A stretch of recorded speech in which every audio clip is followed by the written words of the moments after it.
Hey everybody, welcome back to another Let's Talk About What's Happening in the World and our housing market and how it's affecting baby boomers.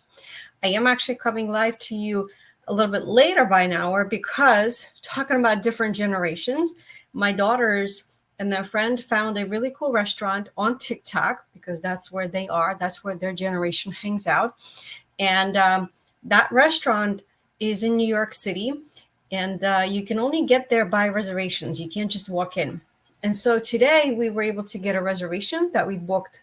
I think it was like a month or 6 weeks out. And today we had an opportunity to go and have an early dinner there. So that's what we did. And I realized that when I was looking at my schedule on when I was going to be coming back to my studio, that I would have to postpone today's live because we were in New York City at this Asian fusion restaurant, which was a very cool experience because they actually make the dumplings right on site. You can see them through the windows. They make, according to what we were reading today, like 10,000 dumplings a day, all handmade. So that was a really cool experience. So as usual, I have a couple articles to go through with you today and a question that was sent to me that I'm going to pose, and we'll talk about it because I think it's an interesting conversation, an interesting topic that I think a lot of you are going to relate. So the one for today, the main conversation point is about different types of homes. So let me share this one with you. Let's see. I'm going to bring it to a different screen so that way I can check it out. Okay, so why I found this intriguing is because the conversation is of different type of homes that are expected to actually soar in value by the end of next year. What are they and why? And that's why I wanted to share this with you, because I think for those of you that are planning to retire, or you guys are planning being healthy and well in retirement, these are some of the things that you do need to know. So this was article just came out, and that's what they are also talking about. We are being in the seller's market. We are definitely more than halfway through the year, and there's not much of inventory. That I can tell you is pretty valid in quite a few markets, not every market. However, that is still the case in quite a bit of the markets. These ads are so pesky. Okay, so the real estate market can change quickly, and it is possible then some types of homes will soar in value by the end of 2025. Of course, this is good news for sellers who own these types of homes and they want to cash in and make a solid return on their properties. For prospective first-time home buyers, it's also worth knowing which types of homes are likely to go on in price, because that may be something that you either want to buy or maybe avoid. Of course, also depends on your preferences as well. So this website spoke with several real estate professionals about the main type of homes that are expected to soar, and these are their predictions. So I want to ask your opinion on what you think about these. So the first one that they have put on the list are historic homes. So many neighborhoods are starting to look the same, so the historic or unique looking homes may well see an increase in value in the next year or and a half or so. One gentleman says that I believe historic homes and unique homes that are not being built as new builds will see an increase in value over the coming year. And this is because there just aren't as many and more people want them. There's always higher demand for centrally located properties, and historic and unique homes tend to be found in those areas of any city, and their values will increase quite nicely over the next year. And, in some ways, I do agree with this. And if you think about it, like I can think of, if you were to head to Central Florida, let's say Orlando area, and you go into some of the communities that were built in the last few years, and I have visited there because we do vacation there on quite often. And if you go into some of the newer built communities, because the land is there and new construction is happening in many parts of Central Florida, you can see that all the homes are cookie cutter. They're all the same. They have very small variations in terms of, maybe colors and some styles. However, you can tell that this is a community that was built by one of the big box builders, and it all looks the same. They don't have that kind of character that you may expect from a historic home. And yes, if you think about it, some of the older towns that have that maybe hallmark feel, where you go on and you have Main Street, USA, those homes are unique because they are older, and you can tell that they were built maybe 50, 60, 70 years old, even more, depending on parts of the country where you're at. So just some food for thought.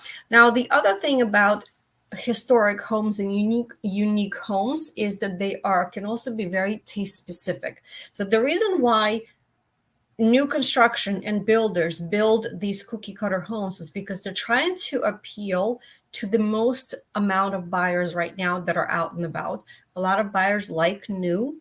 They like the fresh finishes and everything brand new and everything smelling nice. And yes, a lot of the times the generation that these builders are trying to appeal to are liking those features. There's a lot of research that goes in that new construction builders do in order to understand what buyers are looking for now. And then they, of course, tap in architecture firms and interior designers who are going to build on and make those features as appealing as possible.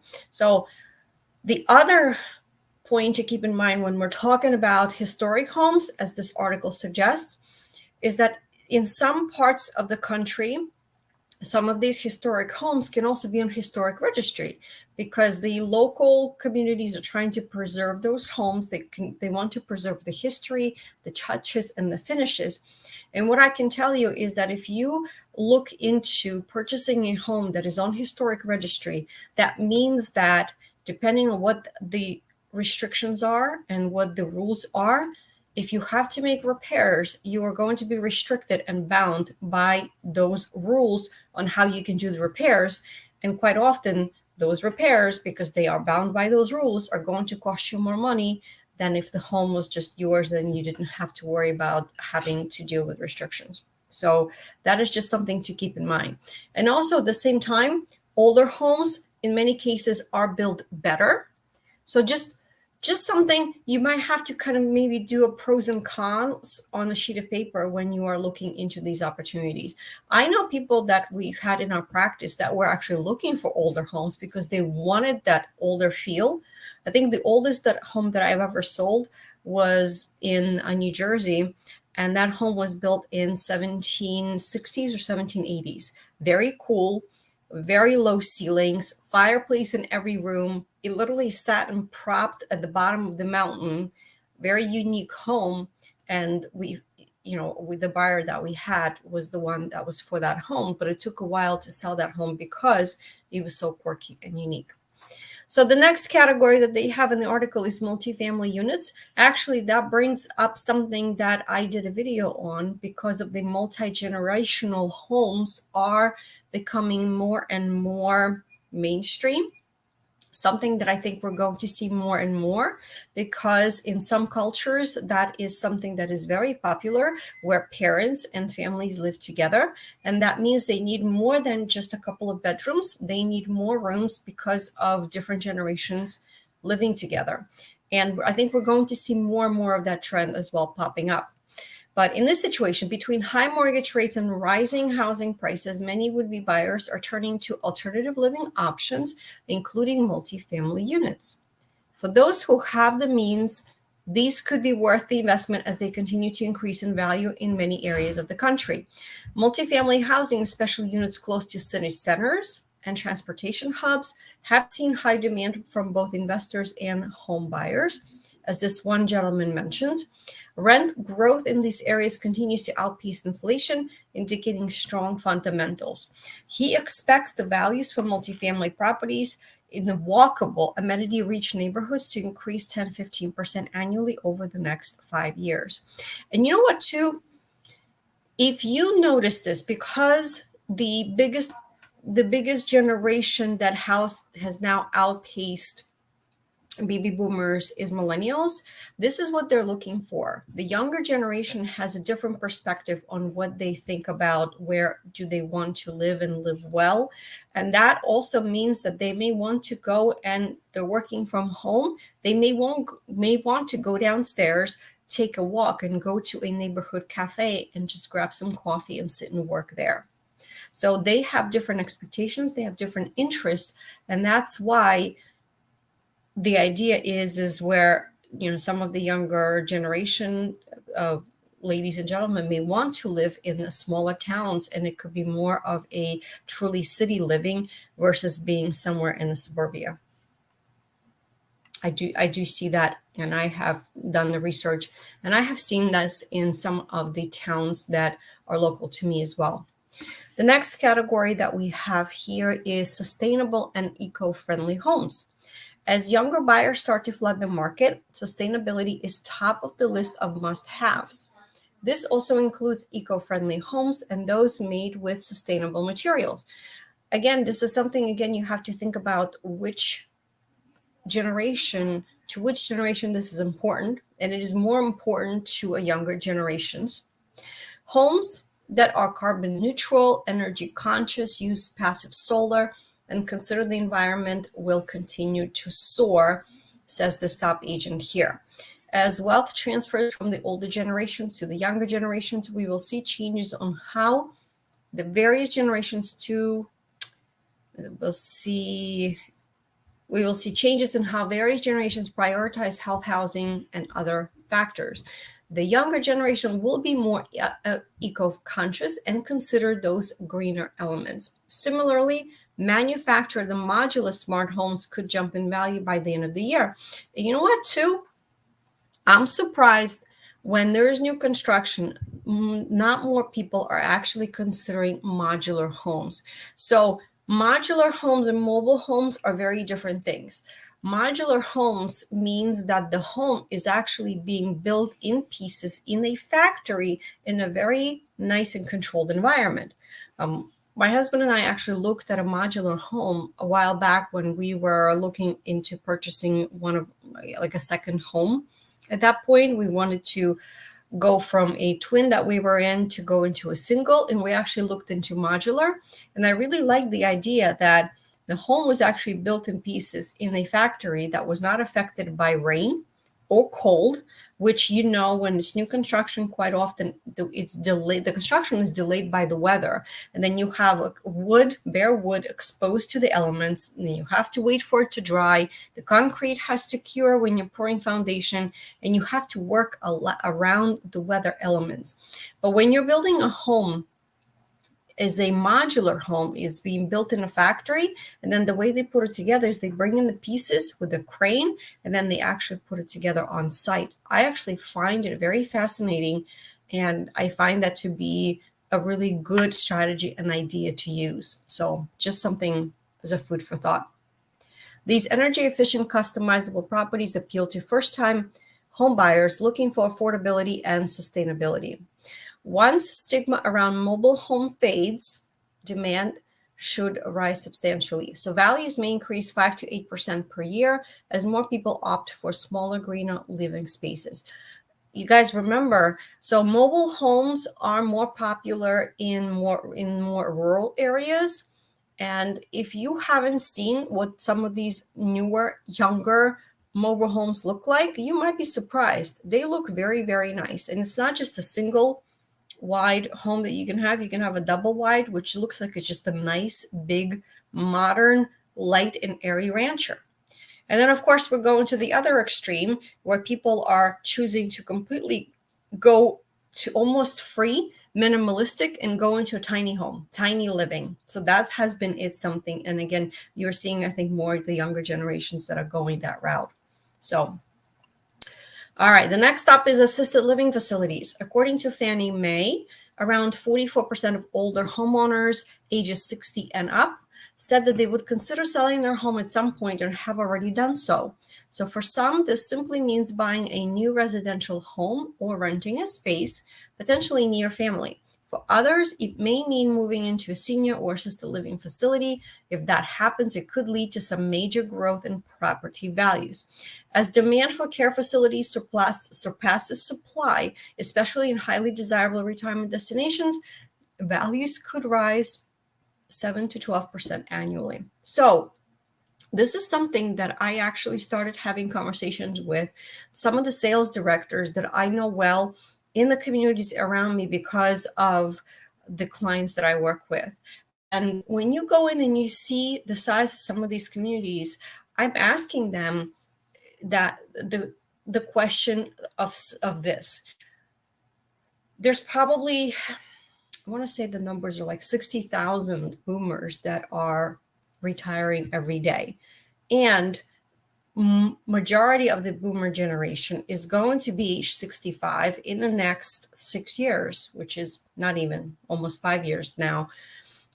By the time it's going to be 2030, so in the next 5 years and a few months, which means that as that generation gets older, more and more of the seniors are going to need care and help, and they're going to be looking to independent living communities, assisted living facilities, and then, of course, either skilled nursing or potentially memory care, depending on the care that they're going to need. And what I am seeing is very limited number of communities and the space that they provide. And I'll be curious to see how and what they're going to be doing, knowing that there's going to be much higher and more demand as they see year after year. Probably in the next 10 years or so, we're going to see, I think, a lack of and not enough spaces for the older boomers who are going to need care. So we're going to have to wait and see, but I foresee this to be a really big challenge for the communities as well as for seniors. The next category they have is furnished apartments and condos. Not everyone wants the hassle of home maintenance and landscaping, which is where fully furnished apartments and condos can come into play. In some markets, these properties have already seen significant growth. As a short-term rental property manager, this gentleman believes the value of furnished apartments and condos will increase substantially over the next years. His company has seen consistent demand for flexible, move-in ready units in close proximity to city centers and public transit. As an example, furnished two-bedroom apartments within a mile of downtown Fayetteville, Arkansas, has increased in value by over 15% year over year. So, furnished apartments and condos is part of the conversations that I have with seniors and their families on the regular basis. If you live in a big home and you have high expenses, even though it's comfortable and maybe you don't have a mortgage, I encourage you to get a sheet of paper and do a pros and the cons 2 columns. And then I also encourage you to do a second sheet of paper or flip this paper over and figure out the expenses that you have for the home that you live in. I think a lot of the seniors don't realize that just because you don't have a mortgage does not mean that the home does not age as you do. And what that means is, what about the major components in your home and how old they are? So major things I invite you to think about, and you can write this down on a sheet of paper, are these. How old is your roof, your windows, your siding, your heating and air conditioning, your water heater, stove, and other appliances. Those are the major components in your home that can cost you thousands of dollars if they are nearing the end of life. One of the postcards that I send out to my clients once a year is the life expectancy of everything in your home. So if your roof is still an original or something that is more than 20 years old, I encourage you to get it inspected and to see how much life those shingles have left. Because if it's not a lot, that means you're going to need to budget, probably, depending on the size of your roof, as an example, $10,000, $15,000, if not more, to put a new roof on. And it doesn't include the cost of plywood if that needs to be replaced. The same thing for heating and air conditioning service. You're looking at least, if you have to replace both, probably $10,000 to $15,000. Water heater can be another $2,000. Each window, depending on the size, can vary between $700 to $1,000. Easy. And this is not something that you can say, well, you might be able to finance this if the company offers it, but most of the time, these kind of repairs is what's going to really put you in the red, because you have to pay half up front and then the other half by the time the project is over. And typically it's a 2 to 3 day job. So I encourage you to write this as part of your expenses and figure out, is potentially the home that you're in that you love so much, which I truly do understand, could be potential money pit for you if you have not done these updates and upgrades in number of years. I'm going to link, I'm actually going to write this down. I'm going to link the life expectancies flyer for you under this video. So that way you have access to it and then you can take a look. And as you guys know, I always link the home maintenance checklist for you, because that is something that I send out to my clients as well every year. You want to protect, for most of you, the biggest investment that you have. And this is your retirement fund. This is your savings bank. Your piggy bank is your home. So I really encourage you to make sure that you take care of it really, really well. Okay, the next one is homes with ADUs. One of my favorite ways, and I wish we had more of this in my area. Let me know if you have these where you are living. An ADU is accessory dwelling unit. So think of it as a home that has an in-law suite, or a home that has a separate little home in the back. Maybe it's a tiny house, maybe it's a 1-bedroom apartment, something else. But you have basically 2 living spaces on one parcel of land. I love these because it gives you so many opportunities. We actually talked about this, I think, either last week or the week before, because I really do truly feel that this is one of the best ways to combat the housing shortage, as well as an opportunity for families to take care of their parents, or if maybe one of their parents passes away and they only have one parent. That is the way for them to still have their independence, but yet be close to their loved ones and still receive the care and kind of be just kept an eye on. So homes with ADUs, or accessory dwelling units, are also starting to see an increase in value and could continue to rise in popularity and price. This is especially likely as more homeowners seek additional income streams through rental properties.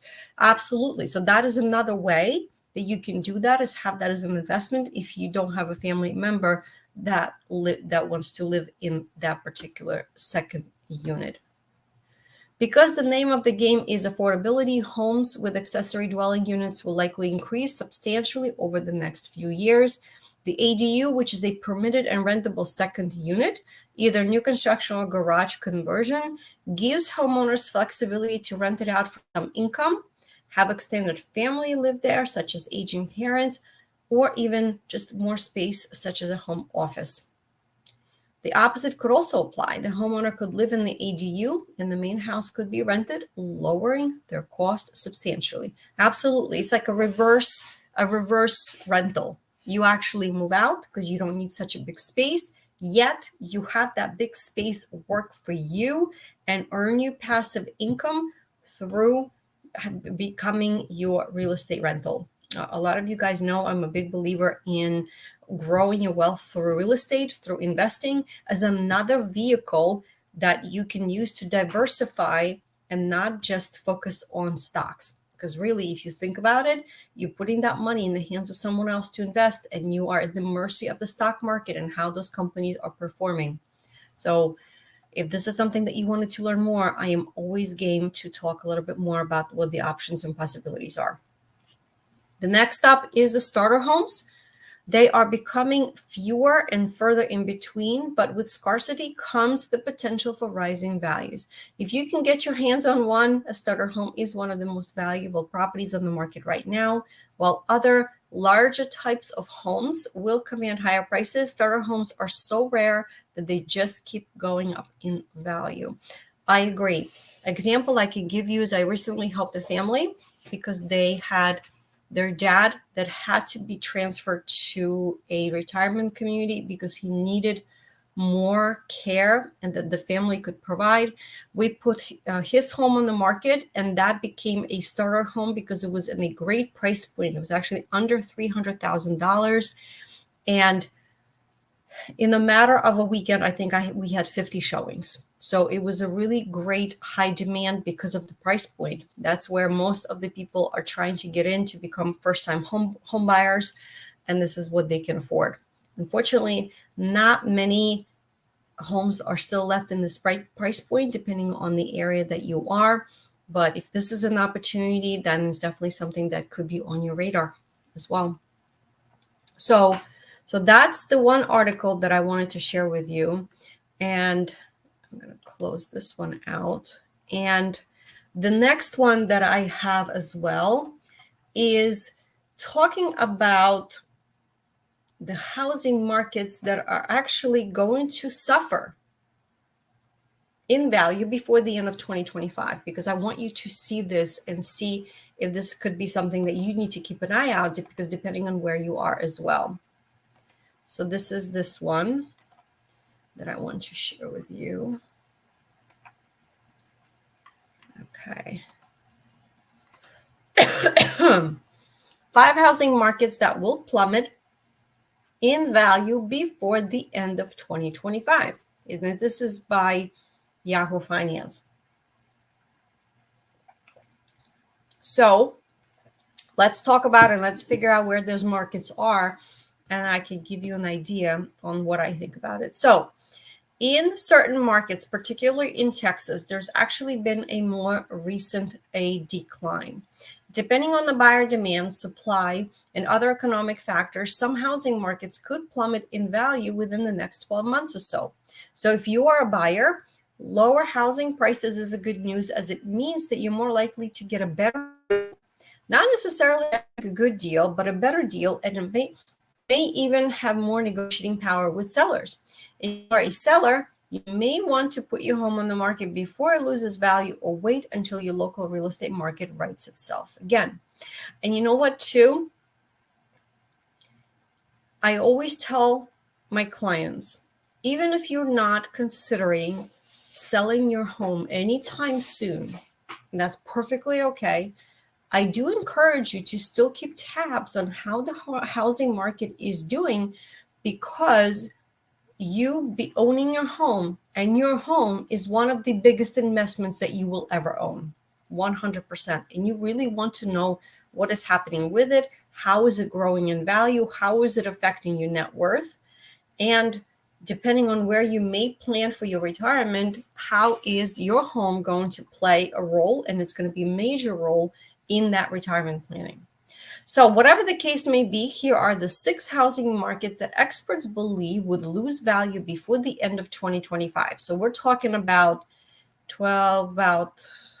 15 months from now. So, and you know what, 15 months is not a long time in the real estate market. So, all right, so the first one is, let's see what they have, is Dallas. So we are back in Texas. So median home price is $390,000. Median home price change year over year is minus 2.3%. You know what? It's not that much, yet they're probably feeling it, which is why it's on this list. Average time on the market, 42 days. Yes, 42 days is a lot when you really think about the crazy market that we've had in the last couple of years. So Dallas, Texas is one of the housing markets where prices have already started to go down and could continue to do so. In Dallas, affordability is becoming a serious concern, said a real estate broker with the VA Loan Network. High home prices paired with the current high rates are leading to fewer buyers in the market, and this could result in a price correction over the next 12 months. You know what? I think a lot of people are waiting for that. They actually are waiting for that price correction, because less and less people are able to afford a home right now because of the skyrocketed prices. So, all right, the next one we have is San Antonio. Okay, so we're literally going from the top of Texas all the way down to the south. San Antonio median home price is 268,000. You know what? When you put that number in perspective, 268,000 is nothing depending on where you are. Think California, some parts of Florida, New Jersey, Pennsylvania, New York State. We don't see those prices. We haven't seen those prices in quite some time. So just gives you a perspective of just how large our country is and how very, very location specific real estate is. This is what I tell everybody every day. And I'm going to remind you as well. The number one most important thing in housing, in a home, is location, where it's located. Median home price change year over year is negative 2.7%. Average time on the market, 46 days. Yeah. So also in Texas, the city of San Antonio has seen a similar downward trend in home values in the past year. There has been strong growth, but with high rates and the surge of new construction, supply is outpacing demand right now. So that's another good indicator to keep an eye out is new construction. When builders start to offer incentives, things like buying down your rate, or they will offer you to finish the basement for free, or they will give you a certain level of finishes for the same price as the base level of finishes. That is where you need to keep an eye out, because typically new construction and builders are the ones that are starting to feel the softening of the housing market the first. So this is who I usually pay attention to, specifically in our area. When supply outpaces demand, home values tend to decline, and this is especially common when homes sit on the market for longer. So given this, the expert expects the San Antonio housing market to cool off even more by the end of 2025. Next one is Austin, Texas. Look, we're still in Texas. Median home price, $548,000. Median home price change year over year is just under 0.5%. Average time on the market, 67 days. Yes, I'm actually well aware on how the Austin market is doing, because I visit for a conference every August. I have friends that are in that real estate market, and I talk to them on a regular basis. And it was very interesting to see the year over year change of how busy and hopping and how the houses were flying off the market last summer, where people were overbidding, versus this year, where my friend was telling me that houses just sitting and sellers are reducing prices and they're offering incentives to buyers. So it's very interesting, the difference in 12 months. So while home values haven't declined much in Austin, the typical home stays on the market for over 2 months. This is a sign of potentially cooling housing market. I agree. Austin's market skyrocketed during the pandemic, particularly with the tech industry boom, but now we are seeing those prices stabilizing. This expert predicts that Austin will continue to see prices declining as more new developments crop up and housing interest rates remain high. So there is new construction that is also still happening in Austin. Yes, it'll be interesting to see. I do keep tabs on that because of my friends, because we always keep tabs and we're always talking to each other for different parts of the country to get an idea how things are going. I know that in my conversation with another agent who works at the Panhandle in Florida, their houses are also sitting and the market has significantly cooled off there as well.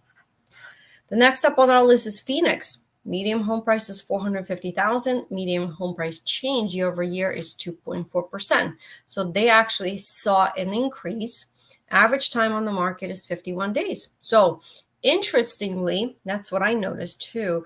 Home prices are actually up in Phoenix, Arizona. That said, some real estate experts are still believing that the house market could take a turn in the coming months. Phoenix had a big housing boom during the pandemic, but now there's less demand and more homes for sale, says a real estate investor who is also a experienced house flipper and founder of a specific this company. As is the case in other US housing markets where supply is high and demand is low, this could lead to a decline in prices. Given last year's performance in Phoenix, it really could go either way. All right, next up is Boise, Idaho. Median home price is 490,000. Median home price change year over year is plus 3%, and average time on the market is 29 days. Just like Phoenix, Boise has seen a price hike in recent years. Nevertheless, the city could see a shift before the end of 2025.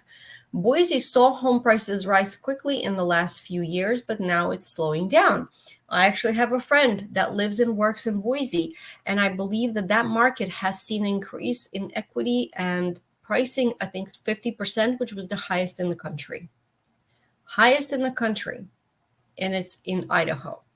So who knew? Who knew? You just don't know.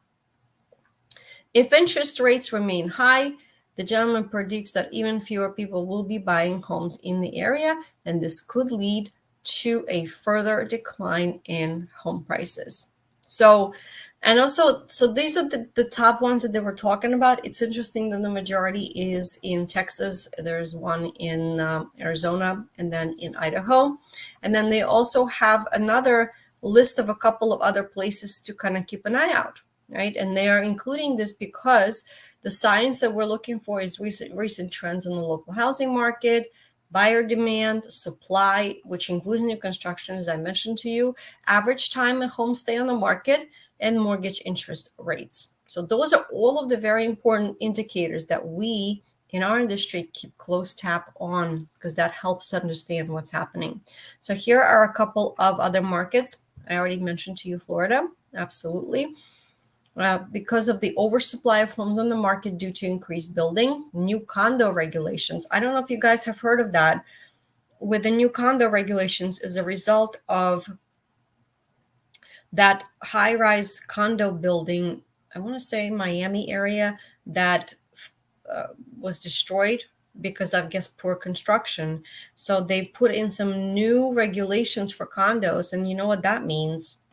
Higher prices for condos. So I think the condo market in Miami area is seeing a really, really slow existence. Probably will be a good word to describe it. California typically is one of the highest states in the country, the highest tax rates on just about everything. A lot of Californians are heading out because they just are not able to afford things anymore. And Washington. So home values could fall for similar reasons as to what is happening in California. Oh, interesting. So that was another one that, just another good one to keep tabs on, because as you guys can imagine, the country is big. It takes 6 hours to fly from east to west coast. And every time I go to Texas, and I go there on a regular basis, I do feel like I am in a different country. Very much so. Everything is different. The stores are different. People are different. The styles of the homes are different. The nature, the grass smells differently. Like everything is different. Climate, everything is different. So this is why I always talk about the fact that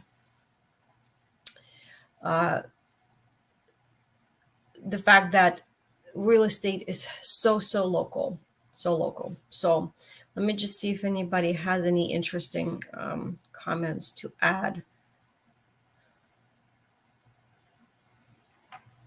on what do we have here. Okay,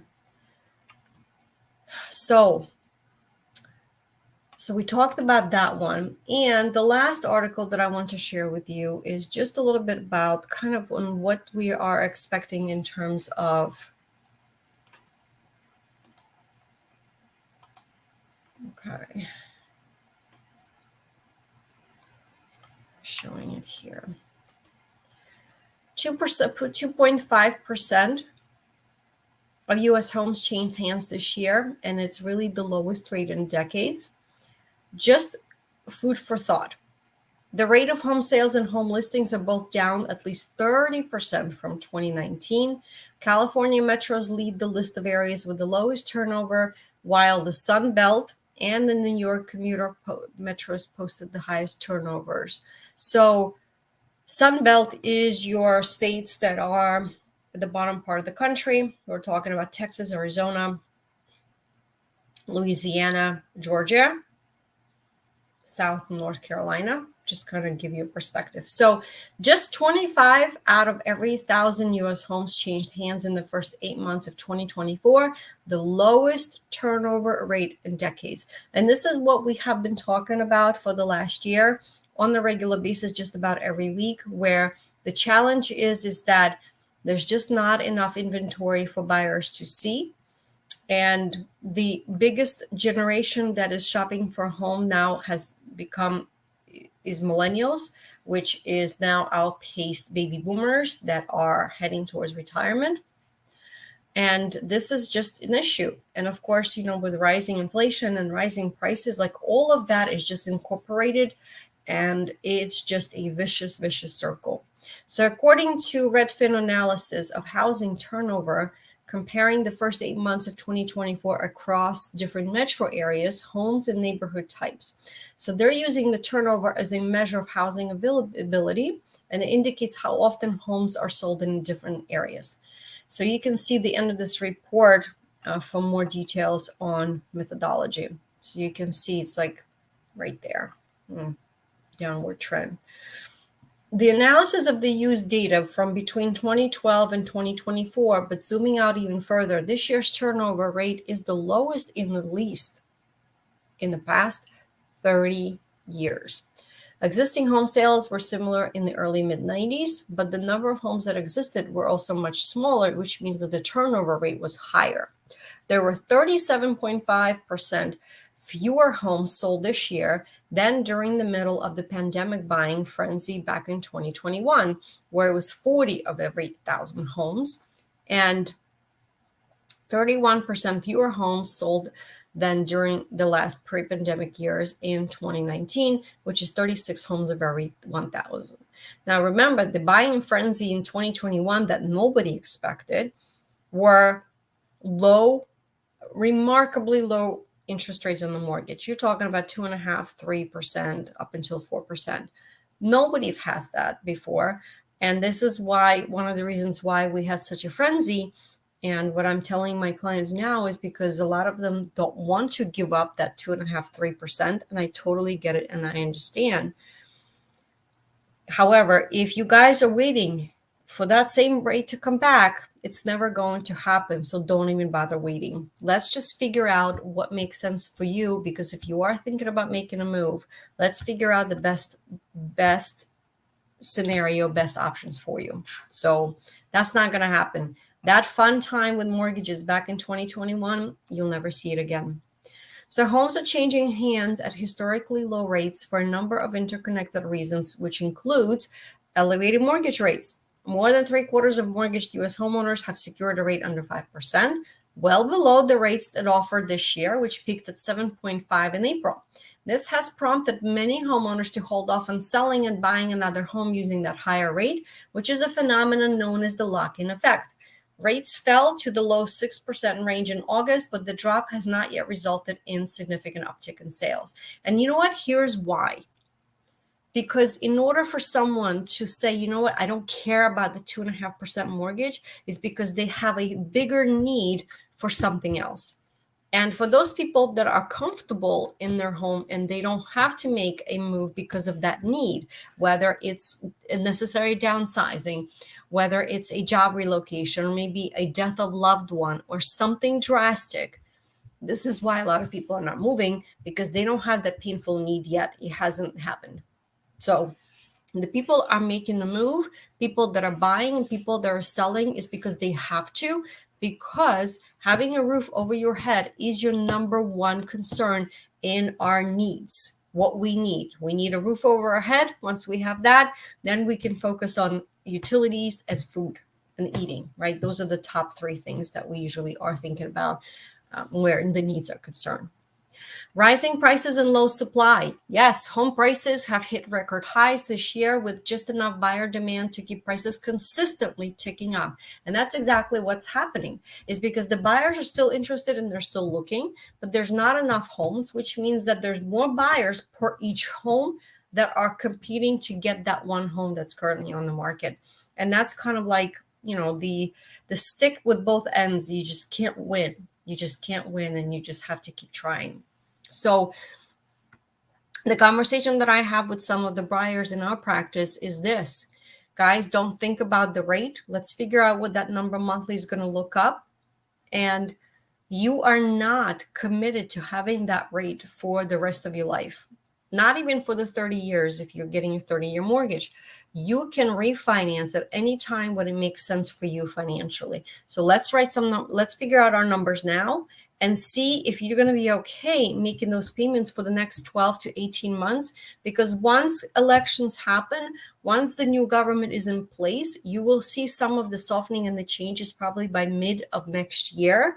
And then the rates are going to start to come down. So that's what our lenders that we work with on our team are telling our clients. Let's figure it out. Let's buckle down and then make a plan, and then stay in touch, and then be back together in the next 12 to 18 months. Economic and political uncertainty. Many buyers and sellers have taken a wait-and-see approach this year amid talk of a possible recession and ahead of a closely fought U.S. presidential election between two candidates with very contrasting economic and housing policies. Many are also taking their time to better understand the new rules relating to the real estate agent fees.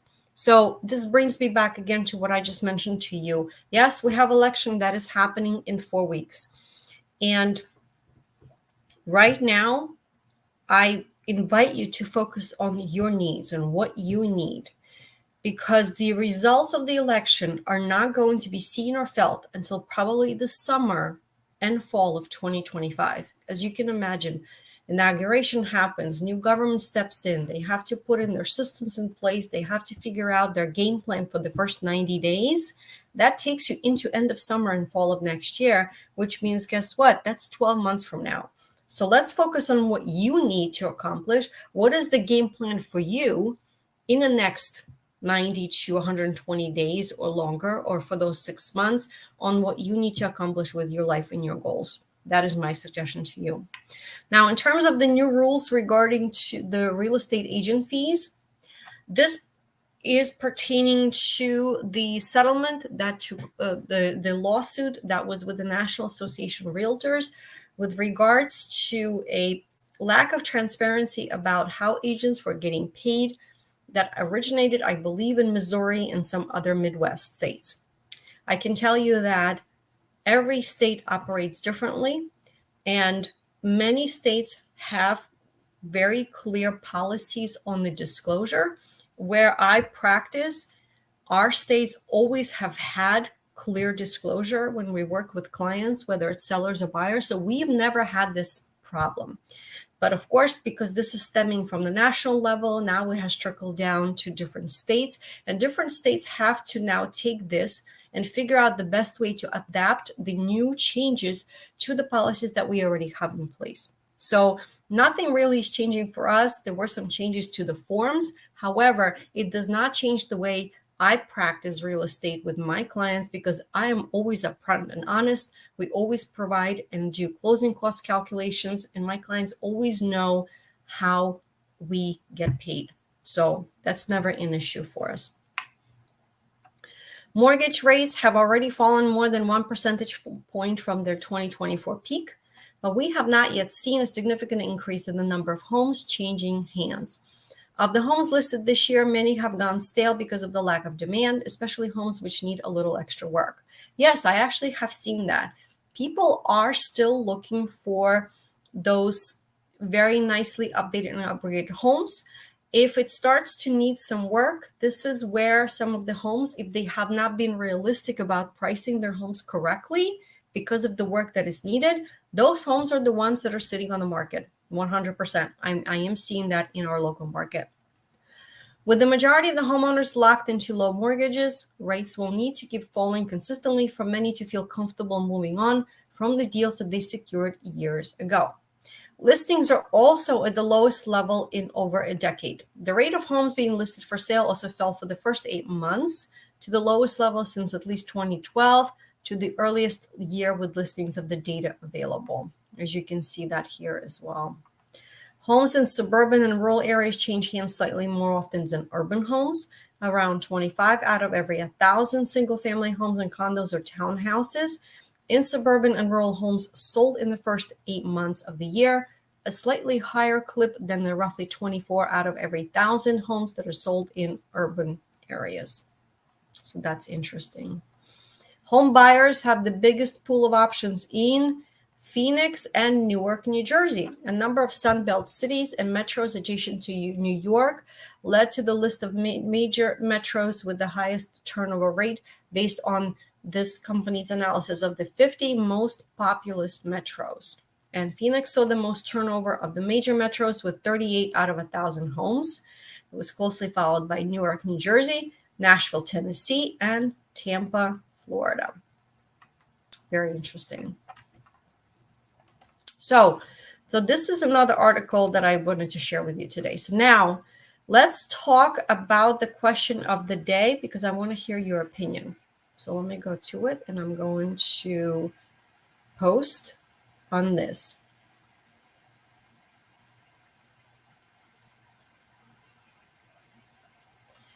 Here we go. So this is the question that was sent to me by Old Bod. The house is our long-term care policy. Is this an okay plan? Here's the situation.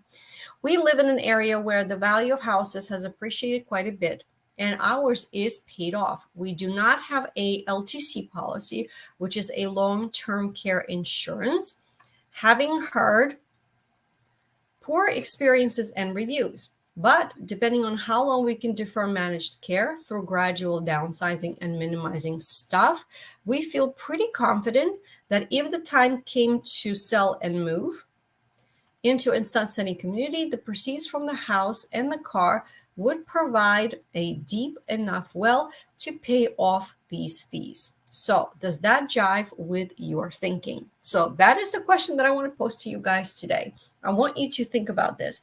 And I think this comes in very handy in the conversations that I have with quite a bit of our clients, because a lot of them are sitting on a quite significant amount of equity in their homes because of the rises in pricing that have happened in the last 3 years. So what do you think about this? If you had very little mortgage left off and you have all this equity in your home, how would you use this? Depending, of course, it all depends, because you guys are all different. Depending where you are in your either planning your retirement journey or actually already retired, what would you do with this? So these are the questions that I have. So you are welcome. Please post your thoughts in the comments, because I would love to hear what you're thinking about it. So let's see what we got. All right. All right. Zizzy, hi, thank you for being here. So it says, it's fine to plan to sell your house to fund, but if you need to have planned where you're going and have it ready, you should already be on the list for a CCRC. So CCRC is a continuing care retirement community. It's a community that, think of it as a college campus. You have different schools. You have School of Business, you have School of Education, you have School of Engineering, and each of those schools caters to different care for the seniors that reside on campus. So one building can be independent living, where you have your own kitchen, you do your own things, and if you wanted to use the cafeteria and some of the services, you can. And then you pick and choose for the menu services depending where you are on campus. If you are then live there for some time, and then you say, you know what, I need some more help with my daily activities, then you head into a assisted living, AL as they call it. And then as the time goes by again, and maybe your health deteriorates and you're looking for more care, then you're going to be heading into a memory care or skilled nursing where you might need care around the clock. So that's what CCRC means. Okay.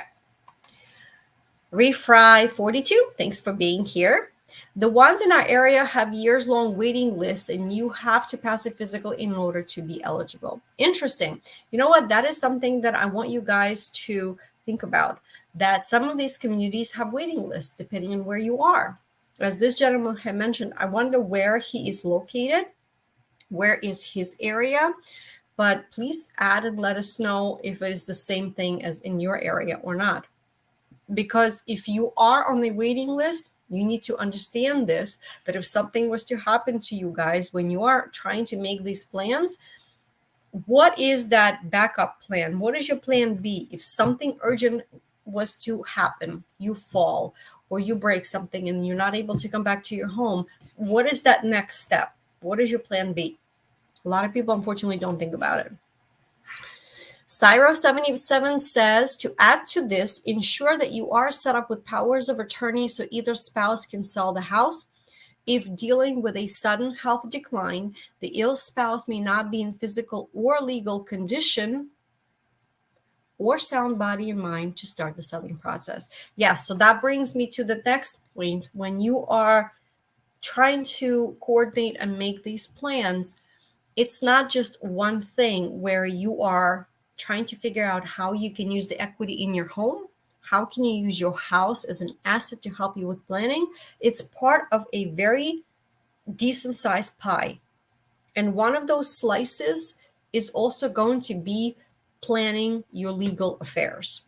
And what I can tell you with 100% certainty is that you do need to talk to an attorney who is elder care attorney specifically, this specifically focused on working on helping you for your retirement. Not a regular attorney, somebody who is elder care attorney.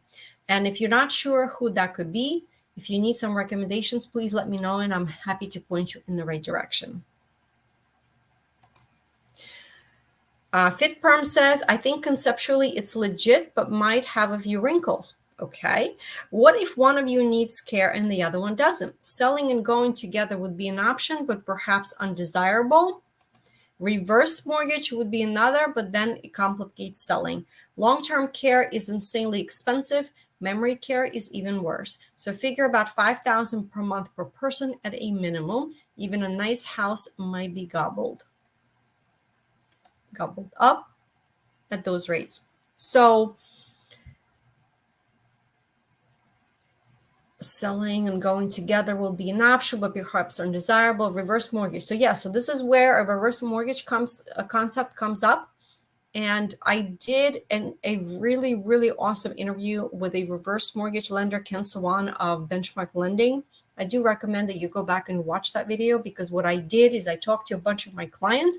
I talked to my parents. I talked to my in-laws, and I asked them these questions. So tell me what you want to know about the reverse mortgage, so that way we can ask this expert all of the questions that we want answers to. And that's exactly what we did. We talked for an hour about everything and anything, and he answered all of the questions truthfully.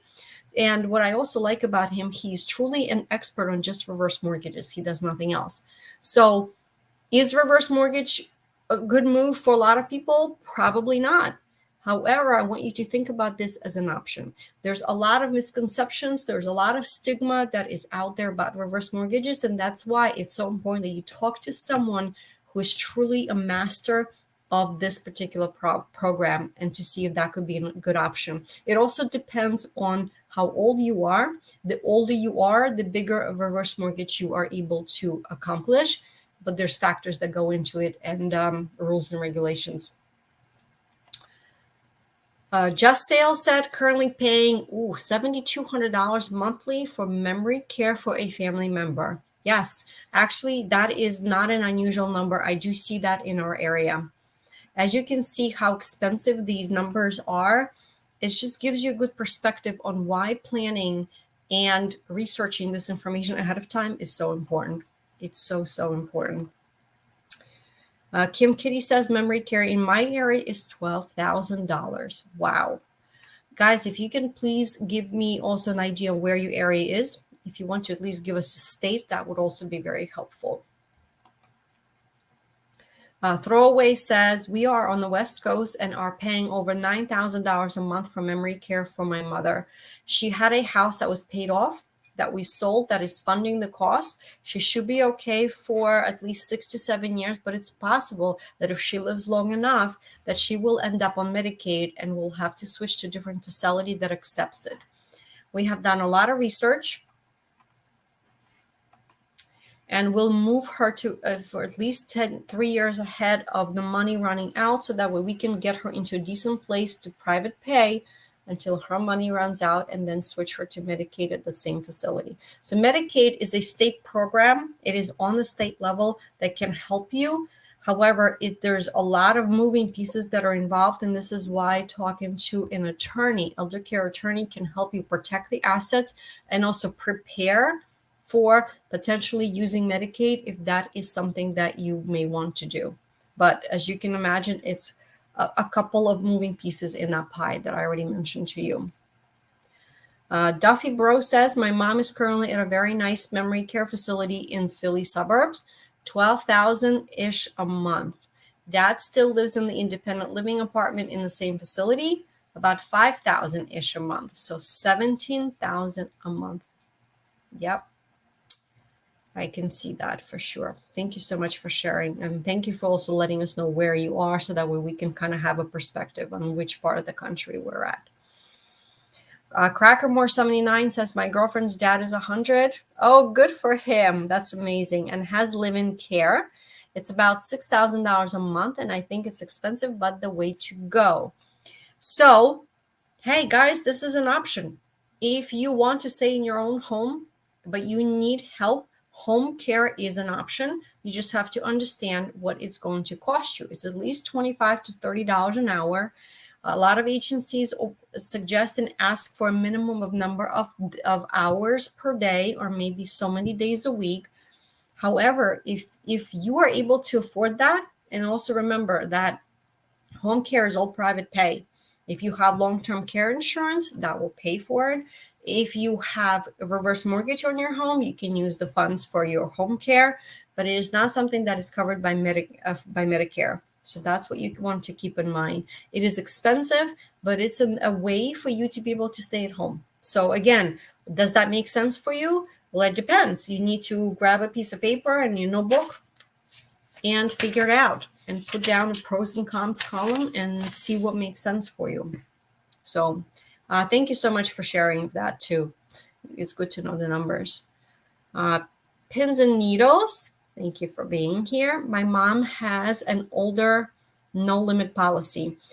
So she's talking about, I believe, a long-term care insurance. So she has had Parkinson's for 4 years and is only getting worse, yet they make her jump through hoops every year before they pay.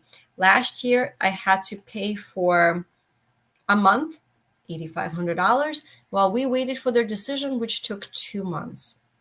Eventually, they caught up, but it was a stressful time for my mom, and now long-term care policies are not as generous. 100%.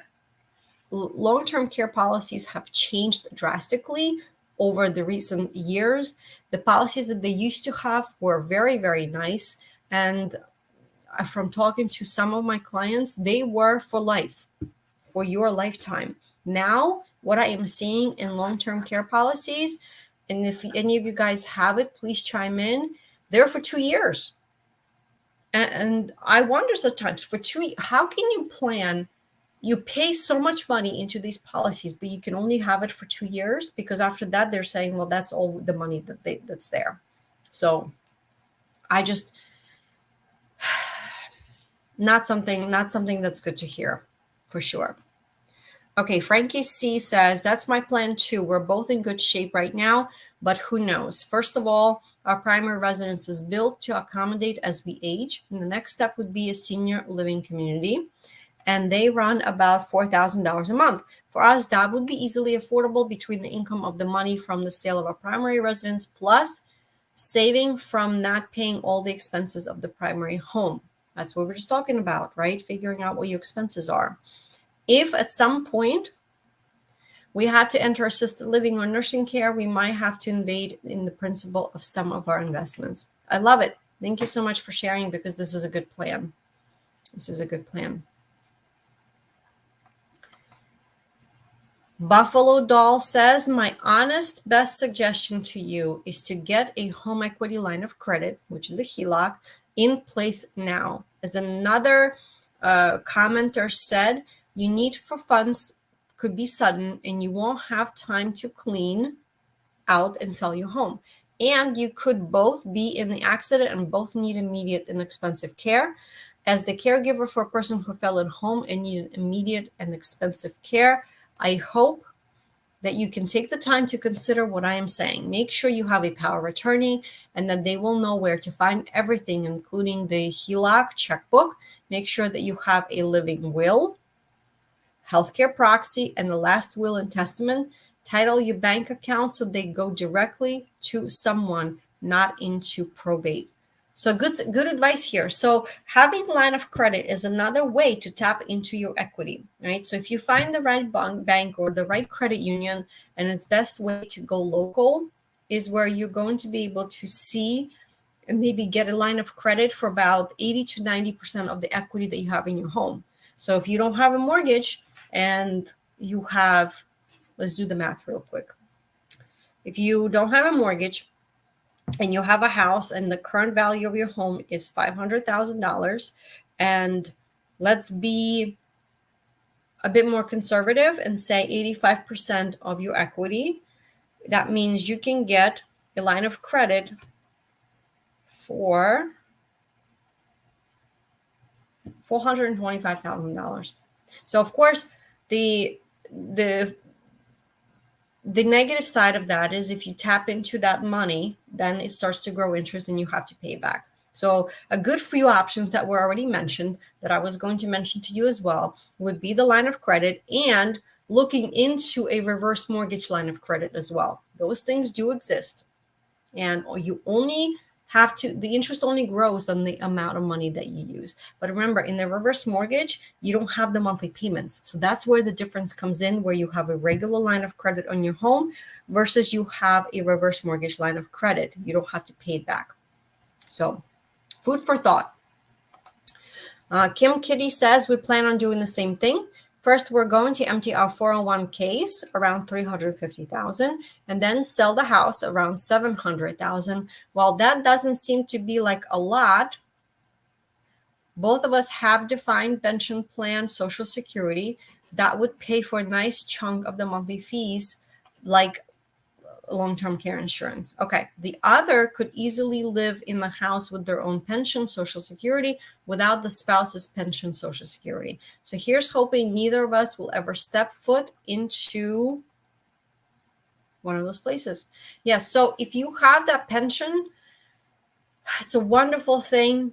And unfortunately, that's been the biggest problem with the 401ks were introduced back, I believe, in like late 1970s, where it became an option for somebody to save up for their pension, where before it was a defined benefit plan. The company automatically put that money aside for you and invested it. And then you had a passive income, right? It was the pension that you earned by working with those companies that was paid to you at your normal retirement age. And that's what you had. So you had your pension, then you also have your Social Security. And then when you have two people together, it made for a very nice monthly income. Well, when the 401k came into play, it was more beneficial to companies. So they started offering that and they said, well, it's up to you. If you're going to invest, then we're going to match the money. Well, people were like, you know what? I have things. When something becomes an option, this is where we get into trouble, because we don't realize that the savings and automatic savings that have to happen now for things that we're going to need 30, 40 years down the road, because we are saving for that future retirement, for that future date. And a lot of the times for many people, that is just very hard to comprehend and understand. So that's where we ran into trouble. Motor Nut says, consider setting up a reverse mortgage, but not taking any money of it until you need it. 100%. 100%. That is where that line of credit can come into very handy. There are pros and cons, but it does mean you won't have to sell the right away. if forms differently, if you need that long-term care insurance. So I agree. It's a good option. 123 Make a Wish says, makes sense. The only caveat being, as someone else noted, how liquid are these assets? We have a reverse mortgage line of credit on our house intended for long-term care, home care expenses. So that way we plan to stay in place, adding whatever home care is necessary. So that's the other benefit of the reverse mortgage. The money that you have that was tapped into as an equity in your home, you can use for whatever you want. You need home care, you can tap into it. You need to pay for home renovations, you absolutely can do that. Whatever you use that money that was tapped into from your equity is what you're looking for. Steve W. says, in Raleigh, North Carolina, most CCRCs have long waiting lists. Okay, so there we are, Raleigh, North Carolina. Independent living rates are about $10,000 per month and much higher for AL, which is assisted living, or memory care or skilled nursing care. At 75, we are looking into getting rid of, we're looking at getting rid of $550,000 house and looking at options. I hear you. You know what? I think people start to really look at options closer to about 80 years old or so, because that's where they are in that period of their retirement where their health is really starting to show. And that's where they are starting to feel those limitations, where they are, in many cases, that's where that pain point comes in, where they have to make those decisions. So Elegant Wig says, consider applying for a reverse mortgage and establish a line of credit so you can withdraw if needed. They are a little more expensive than a HELOC, which is just a regular plain home equity line of credit, but have the advantage that you don't have to pay it back the amount of taken out before you or your spouse pass away, for sure. Cooley 18. So money-wise, it works. Operationally, it's a bit difficult, especially if one of you is still in good health. So the person may need a place to live. Psychologically, it's tough because you will be bedridden with guilt over spending your family's inheritance. With a long-term care policy, you handle easily all three aspects, so you have to decide whether the policy cost justifies the operational ease and reduced guilt. I get it. Proppy 17. My mom had a rental in the house she and dad lived in. I began overseeing her finances in 2016, increasingly so as the time went on. She ended up needing assisted living. The rental was sold. It would pay for years of assisted living. It was her long-term care policy. Yep, exactly. When you have that investment property, it could be your golden ticket for retirement. She hated leaving her home, the home she had shared with dad for 40 years, her last physical ties to him. A year later, her house was sold, as I was expecting for her to live another 10 years and was working with her certified financial planner for this. These houses were really all she had on money, and having bought them in the 60s in Southern California, combined, they were worth about $1 million. So sadly, she passed away in June of 21, so she did leave a legacy. I thought advice from a certified financial planner and her CPA, which were two different companies, regarding all of this, whether it was the best option or not. It meant the trust account was fully funded for her life and just oversaw that. Well, the certified financial planner oversaw much of it because it wasn't going to oversee that much money, especially as I expected for her to live another 10 years. So, you know what also is interesting that a lot of people don't realize, that you can potentially have a capital gains bill on the sale of your primary residence, because per the IRS rules, you can only deduct $250,000 tax-free that you can get if you are single, or $500,000 if you're married. So if you're sitting on the $1 million property as your primary residence and you don't have a mortgage, There is some math there that I would suggest that you do. There's some easy calculations that you do to figure out if you're going to owe any taxes when you sell your primary residence. You definitely want to talk to an accountant and your financial planner to help you figure out how to limit and how to reduce your tax burden. So you definitely want to do that. Ethan Rose said, you are thinking ahead and have a backup plan, and I applaud you for that. Absolutely, 100%. I support those. And unfortunately, it's a minority. People that are planners are the ones that are going to be ahead when the time comes. So when is the best time to do the planning? Not when you have to move and not when you have to make these decisions, but now. So this is what I suggest to you.